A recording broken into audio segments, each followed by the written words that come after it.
Welcome to the Her Story Circle podcast, the podcast that brings you the extraordinary tales of everyday women who are changing the world. I'm your host, Gertrude Mache, and I'd like to acknowledge traditional custodians of the land on which we meet today. I also like to pay my respects to elders, past, present, and emerging. Every week, we dive into the lives, challenges, and triumphs of women from all four corners of the globe. We're here to inspire, enlighten, and connect, sharing stories that uplift and empower. So grab a cup of coffee, settle in, and join us as we explore the incredible journeys of women shaping our future. This is Her Story, where every woman's voice matters. Hello, everybody, and welcome back to the Her Story Circle. This is Gertrude Mache here in beautiful Melbourne, Australia. And today I am graced with the presence of yet another fascinating young woman. Welcome, welcome, welcome to our tribe. Please tell everybody your full name, where you're based, and share your story with us today.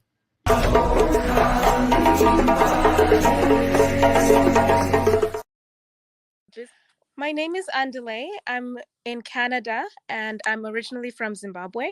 I started my business journey when I couldn't find any Black dolls on the market for my baby niece.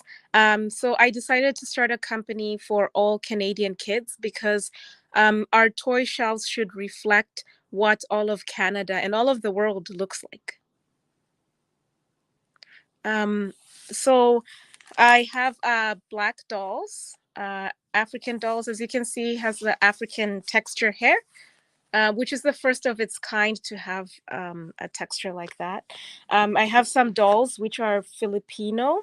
You can see like she has Asian features, but she has a bit of like a darker skin tone.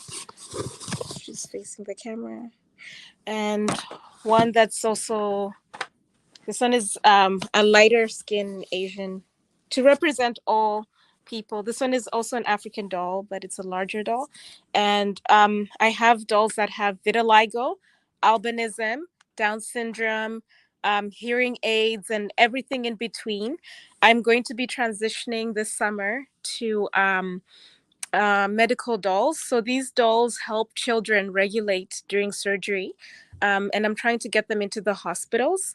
They will come with G tubes and anything that a child goes through in a hospital, and they can be used to explain what surgery or whatever medical procedure is going to happen to the child. Again, this like regulates their emotion, their anxiety, and it's also a nice thing for a child to see a doll going through a similar experience for them.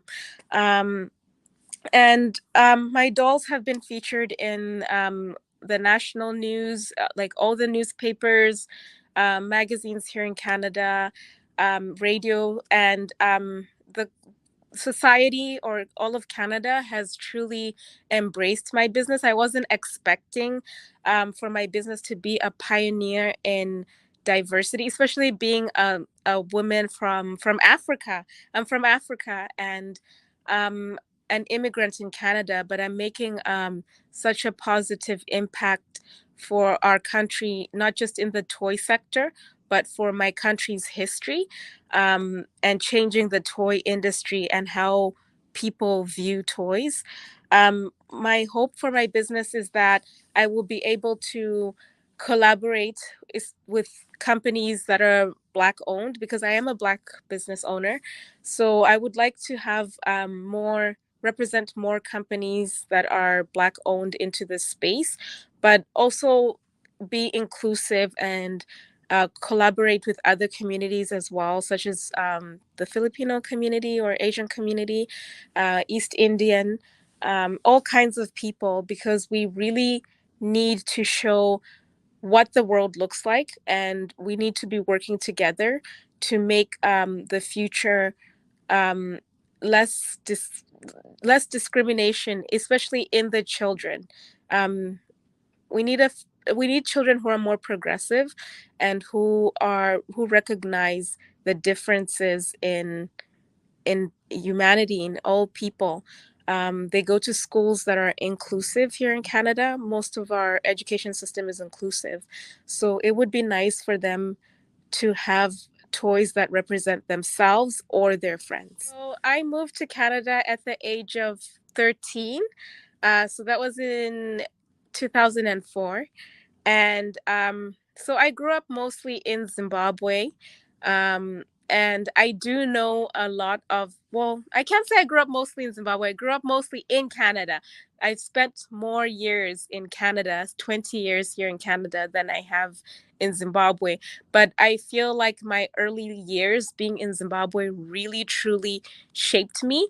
So in Zimbabwe, I did go to a private school, and I did watch DSTV, which is cable TV, but I feel like the culture of knowing the history of my ancestors, them fighting for the land, taking over the land, um, and that Black empowerment is something that it stuck with me, and it's what shaped me as a human being. You could not escape the propaganda of the dictatorship that we had. Although it had negative things towards it, I think the best part we can say about our government at that time was that it did instill in Black people the idea of Black ownership and Black liberation. And it's something that I took so much for granted. And when I moved to Canada, I totally forgot about my culture completely. And then at about the age of 24, 25, which is when they say that the frontal lobe of your brain starts developing, I actually, because I had suppressed those emotions so much, I actually had like a nervous breakdown because I was now so confused about my identity. And because I grew up knowing that as a Black person, I needed Black ownership, I knew about the colonial system. And here I was now in this land, and the land of the Queen, which is the land that my ancestors had fought so much to break free of.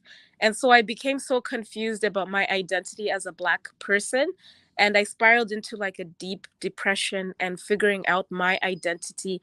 And sometimes it did not come out in a nice way. I became too radical. But then I also had to sit down with myself and realize that my country that I was in, my country of refuge, which I was fleeing my government to come to Canada for refuge. And these people had accepted me so much. And even in my breakdown, they were trying to understand. They understood my feelings and um, my feelings of anger towards racism. And they didn't take it as, oh, she's being radical, she needs to be put away or whatever. It was more like, she's being radical, we want to know what we did wrong and how we can help heal um, her and also um, Black people who were affected. So through my business, I realized, because at the beginning I wanted to make it a Black business, but through my business I had to adopt the culture of my current country right now, Canada, and its diversity and the way that it has embraced people. And Canada does not seek to destroy a person's culture. They want you to come with your culture and your language, and they want you to keep it and to exist within it, within other cultures, and to share it. So that's how my business was born. It's, yes, I have those revolutionary principles from my background as a Zimbabwean, the idea of Black liberation, and through toys, which is making Black children see the beauty in themselves, but also including other cultures and realizing that Black people, we don't just exist on our own. we exist within other cultures and we need to live in harmony. Yeah. Wow. Just listening to your story is so inspirational. Finding you living in the northern part of Canada, and I'm right down here in the southern part of the southern hemisphere in Australia, just goes to show the adventurous spirit and determination of African people who are in the diaspora. We were scattered for all kinds of reasons, political, economic, but wherever we go, we still hold on to our culture. So it's really beautiful to see what you've done with this amazing business. So, what significant challenges have you faced while building your business, and how have you overcome them? I think that to be honest, I was a nanny and then I became an early childhood educator. So Nice. for most of my adult life, like my entire 20s, I've been changing diapers, running after children, and I don't know how to run a business. Like I did not go to school to run a business. I started a business and all of a sudden I had cameras in my face, I had the media, and I just felt like there was a lot of pressure on. I never went to like learning how to be in the corporate world, how to be formal, how to present myself in a professional manner. I never learned that. And I also don't know how to run a business. I was literally like as it was more of like learning as you go. You know what I Yes, mean? Like yeah, yes. like certain things. And I remember I did a really big major appearance on TV on one of our national news called CTV, Hmm. and I used somebody else's pictures, like another business who sells like some similar Down syndrome dolls. So she messaged me immediately and she was like, "Oh my God, you used my pictures. That is copyright violation." And Oh, remember, I had just I had just registered my business. It had become a corporation. And those are like little things that I never knew. Like somebody could sue you. She never ended up suing me because she was like, I understand it was your first time. And for her, she said it was on her part, it was the jealousy of seeing that we're selling the similar products, but I got more recognition for it. So for her, that was her motive behind messaging me. But it was a learning curve for me to know like every little thing that I do, especially in the media, um, it yeah, could be a so copyright. careful. Yeah, yeah. But it's interesting that that whole scenario could have been turned around in a positive way.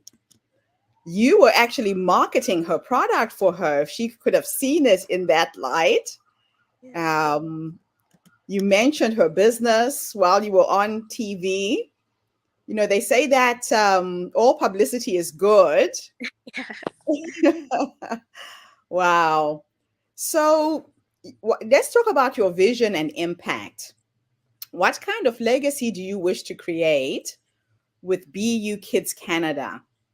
How does this align with your personal values and the impact that you wish to have on society? The legacy I would like to leave is when I watch my niece grow up, or my siblings' children, my nieces and nephews, I would like for them to have never felt left out. Like my niece, since she was a baby, she's always seen toys that look like her because I deeply research and I find these, like she has like the first music box that has a black ballerina in the whole world. She has the first one. Wow. So those little things, like she honestly she takes it for granted because she's so used to it, right? And she's Yeah. a like I also like seeing that part of her where she's growing up and to her these things are just it's natural, right? Whereas like we had to fight to give it to her, but she's living a soft life where it's like, oh, I'm always seeing myself. So I want that for every single child in Canada, not just the black children, because Yeah. when I at the toy shelves, there were no Asians represented. There were no East Indians, indigenous people.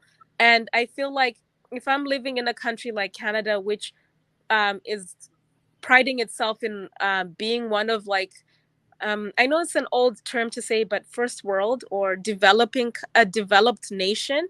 Why is Hmm. it that the citizens of that nation cannot walk into any store and find anything that represents them? Why do we have to go to like back corners or people making things in their basement? So that is the legacy I want to leave, is for all children to be represented and for it not to be a black thing, a black but mostly an everybody thing, because we all need representation.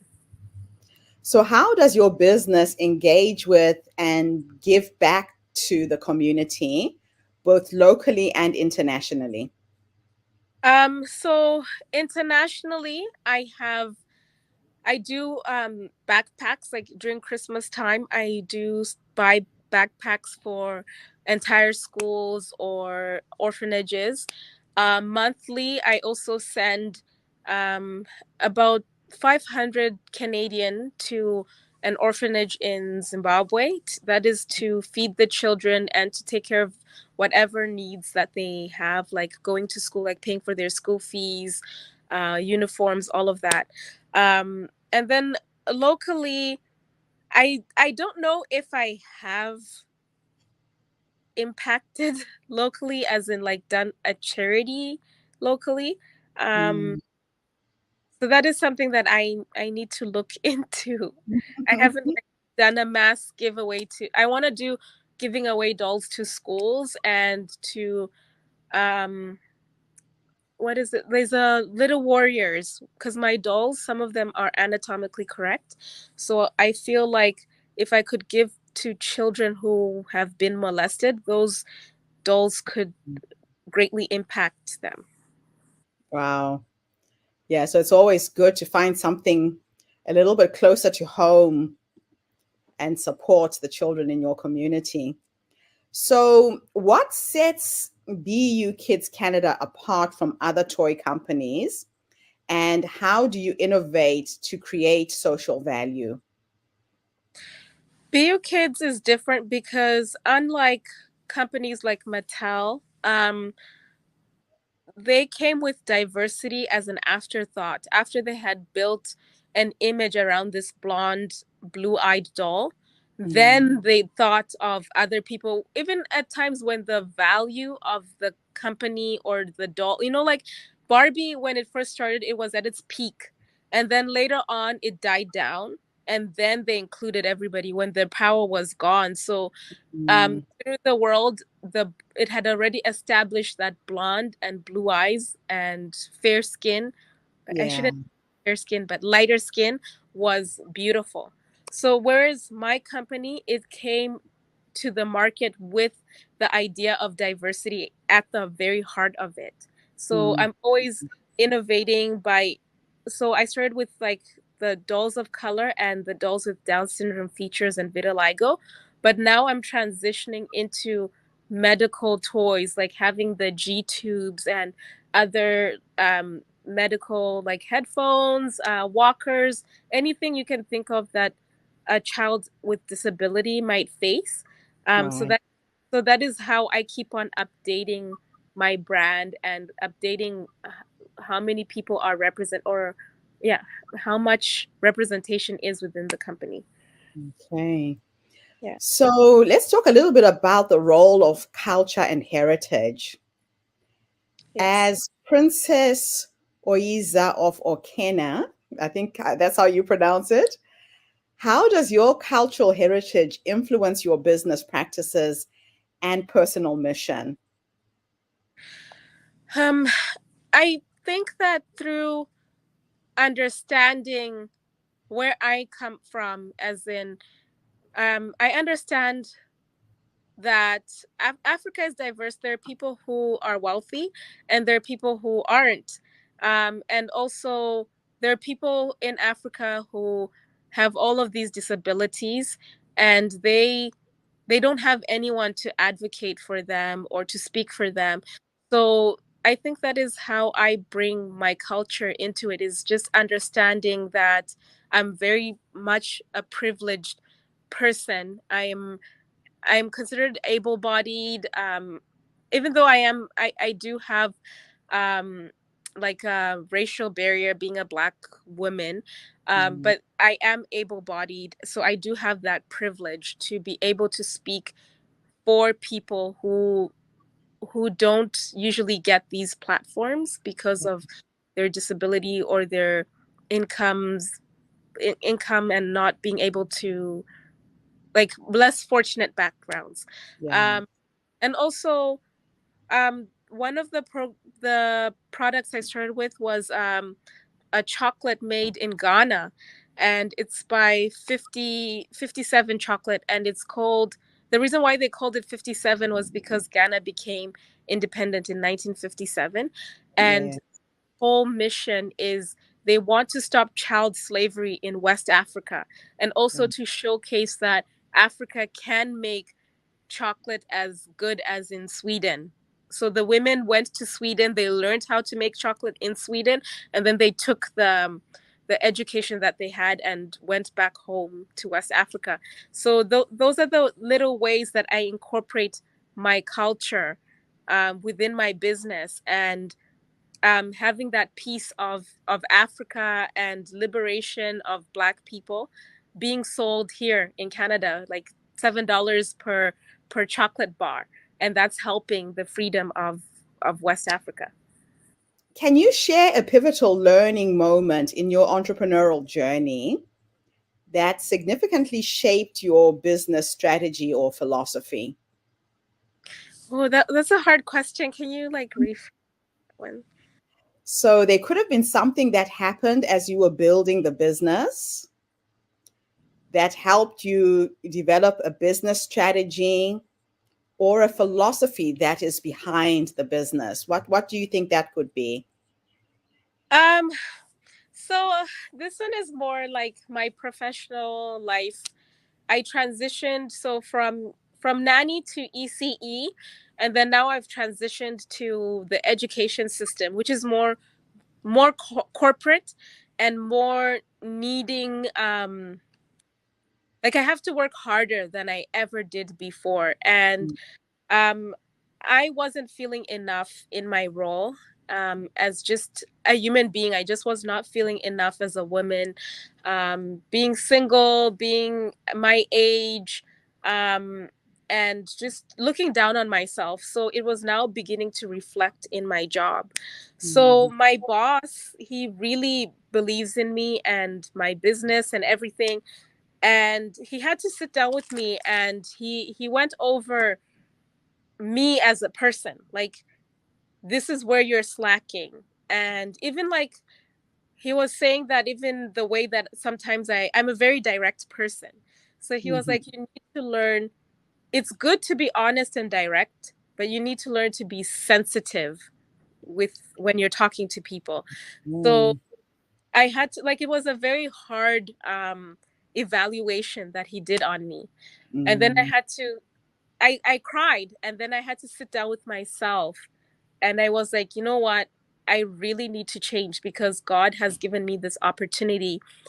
Like, I started my business a month later, it was on the national news, and there's no year since I started my business where I have not been hounded. Like, there are times when I don't even want to work on my business, and I still get hounded, like my door hounded by press or people. And I realized that I had to change because this is the destiny that God wants for me. And this is something that I'm doing not just for myself, but for my country. So through that, I just changed. I became more serious about my business, and I became more hardworking. And that is like in everything that I do, whether it's at my job, the way I present things, the way that I plan things. I've started to really take that high class approach, like that developed world, first world class, or what is it? Should I say class or standard? That and yes, standard in all aspects of my life and how I present myself to the public. I love it. So, how important is networking and collaboration with other like minded individuals and entrepreneurs to you? And how do you envisage this playing a role in your journey? Networking has helped in the sense that there there's certain ideas that I didn't know until someone else within the community approaches me and says, you know, you could have your dolls at this place, Mm, or you should speak to this person. They know how to navigate your business. So for me, somebody who I don't have a business background at all, I don't even have business education. I'm literally winging it. So mm, when other business owners give me like networking advice, it has tremendously made my life easier, and it also just helps me be a little bit more organized, and seeing what other people are doing too. It yeah, just gives you an idea of how your business should run. Yeah. I love that. It sounds like you have been stretched in many, many, many ways through your business in a very, very positive way as well. And you're really taking this thing to a completely different level. So I'm going to end our interview with two last questions, and they're a bit of a thought experiment. Okay. The first one, let's imagine that time was an illusion. Your past, your present, your future exist in the same timeline. And I'm going to take you back to that younger woman who was venturing into the world of business, seeing a need in the market for a very unique product, and deciding to just do it and start a business. If you could go back and give that younger woman three nuggets of wisdom based on what life has taught you up until this point, what would you have wanted somebody to have told you before you started? That one is so hard because I still feel like I'm still learning, but I would tell myself to focus on my business and my business alone. And because when I first started, so I was, as I mentioned, I was a nanny, and I had an ex-boyfriend that I loved him since childhood, since I was in Zimbabwe. Like we were primary school sweethearts. And he followed me to Canada, and he became a lawyer, and I was still a nanny. And so when he became a lawyer, he told me, like, Andile, I'm a lawyer now. I can have anybody and you are nothing. Those are the words that he said to me. It's like, look at it. This person that we went to school with, she became a nurse. That one became an accountant. And you are just nothing. So he went on, he left me for another woman who was lighter skinned. She was an Eritrean girl with like beautiful long hair and executive. And it made me feel so down about myself, because I thought, oh, maybe it's her job, maybe it's her skin tone, maybe it's her hair, maybe there's something wrong with me.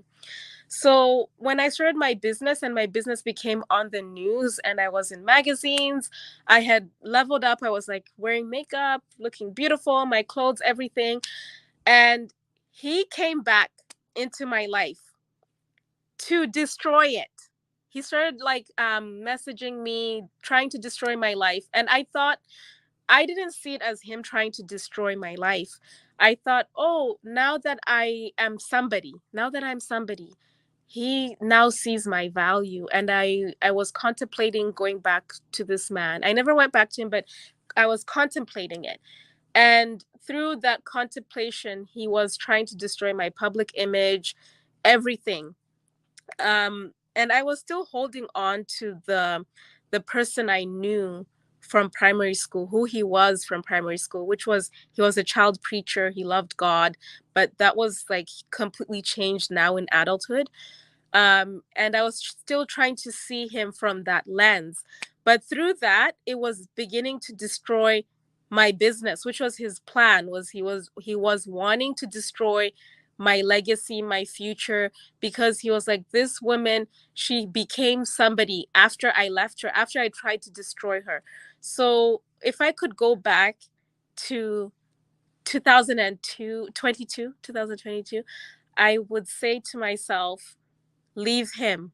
Don't think about him. I know you really want him back to prove your value, but it doesn't matter. And he's not worth your time. So that's what I would go back and say to myself. And also, there's some people, childhood friends, that have just left for the better. We're supposed to start making new friends now. So a lot of people from primary school were trying to hinder my, not just him, but other mean girls that had bullied me. They were working with him to destroy my success now. And I just wish I had never given them that power. And it's something that I'm still trying to recover from, um, because he really messed with my public image. And from what I'm learning now, I've like I went through therapy, everything. What I'm learning now was that he wanted to show the whole world that even though I was an international businesswoman, to him I was just the nanny who was a nobody. And that's the image he wanted the world to see me as for the rest of my life. So yeah, so that's the one thing I would change. Well, I tell you, your success is the reason why he's doing what he's doing. It's beautiful when a woman can rise from where she is and put herself in a completely different position.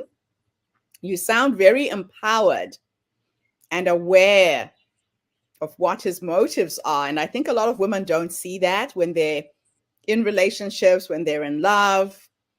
And he was just there as a stepping stone to your success. So onwards and upwards is what I say. Yeah. And I think as women, we need to stop seeking validation through the men we're attached to. Yes. Yeah, you are valuable because I'm a woman of faith. I'm a Christian woman. And the word of God says that the woman is favor. She brings favor. So no matter whether you are chosen by a man or you're single, you are favor. You are valuable no matter what. And Mhm. we're the ones who actually elevate men and give them that favor, that blessing. So don't ever think that because you're not attached to somebody that you're less worthy. Mm, that's just beautiful. Last question. I'm going to teleport you into the future this time. And you're now 90 years old. You're sitting in your rocking chair, surrounded by your husband, your children, your grandchildren, your dogs, and your cats. If I could take you into the future to meet this wise woman who has led you to this point, what are you going to say to her when you finally meet her? Wow, you have made me really, yeah, really go far into the future and really contemplate things. Um, I would want this woman to say that we accomplished everything. I accomplished everything that I was put on this earth to accomplish. And I was able to change an aspect of my country's history. And I was able to travel the world. I didn't sit in my house sulking because I was single at one point. I just decided, you know what, let me just travel the world, enjoy life, take care of my health, and be happy because things will work out eventually when we have faith in the Lord, when we have faith in God and his path and his ways, and to just live life loving the people around me. um, and I also want my family, my nieces and nephews, to see me as an example, like what you said, having a marriage that is an example of what love and healthy marriage should be. Because I, being a woman from Zimbabwe, there are not a lot of marriages that I witnessed in my generation that were healthy. Like I grew up during the AIDS epidemic, and right now we are going through a culture of it's called small house culture, where men truly believe it's their right to to have other women and whatnot. So I would want my nieces and nephews, and also me at that age, to know, like, God will give you a man who truly is after his heart and who will treat me right, and my marriage could be an example to the future generations. And my life, the way that I've made mistakes, but I would hope that my faith and how I've always picked myself up and transformed, like each time transforming my life every time I made a mistake and deciding to change, I would want it to be an inspiration to younger women. That's absolutely beautiful. You know, the reason why I like to ask that question, Andile? Come. I like to ask that question because the wise woman is already in you. She's that little voice who gives you the ideas, who tells you to go left, go right, say yes, say no. But a lot of women look outside of themselves for the answers to all of their life's issues. Mm, We look to other people for validation, and yet she exists in you. And you know what I've started doing? When I get really stuck with some challenge I'm having in my life, yeah. I stop and I go into my prayers and my meditation before I sleep. And I talk to the energy of who I am becoming. I talk to my future self and I ask her a question like, what is the next step? What am I supposed to do now? And your subconscious mind doesn't stop working when you sleep.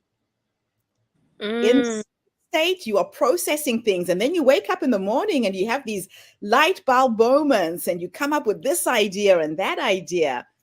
That's her. That's the future you guiding you into the future. okay. So I love to share this with people on this show because a lot of women find themselves stuck, unsure, looking for answers. The answers are inside you already. You were born with everything you need to manifest the beautiful future that you're working towards. So trust yourselves, ladies. Andile, thank you for being an example of this for us today. Thank you, Gertrude. And thank you to everybody who's tuned in today. The Her Story Circle is not just a platform for you to hear stories. We share our stories to uplift you, energize you, inspire you, but most importantly, to empower you. So tune in again tomorrow when I interview yet another amazing guest. In the meantime, have a fantastic day, morning, or evening, wherever you are in the world, and bye for now. Andile, thanks again for the interview. You're welcome. Thank you for having me. Thank you for tuning into the Her Story Circle podcast. I hope today's story has inspired you to believe in the power of our stories and the difference you can make in the world when you use your voice.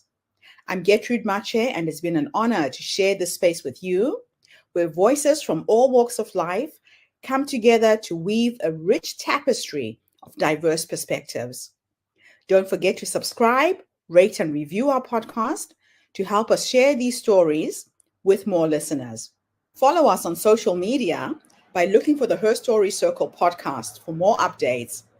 And join us tomorrow for another episode filled with courage, resilience, and empowerment. Remember, your story matters, and together we're building a stronger, more inclusive world. Until next time, keep making her story.